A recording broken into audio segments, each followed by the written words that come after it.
અમદાવાદમાં સેટેલાઇટ પોલીસની જોરદાર કાર્યવાહી. સેટેલાઇટ પોલીસ સ્ટેશનની ટીમે 500 રૂપિયાના 166 બનાવટી નોટો સાથે 3 આરોપીઓને રંગે હાથ પકડી પાડ્યા.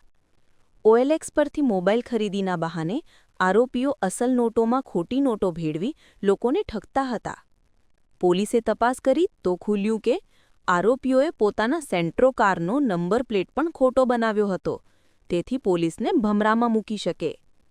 પકડી પડેલા આરોપીઓ દેવાંશ ટેલ 24, વૈભવ ટેલ 24, સચિન કુમાર સિંહ 23, ત્રણેયને તાત્કાલિક કસ્ટડીમાં લેવામાં આવ્યા છે.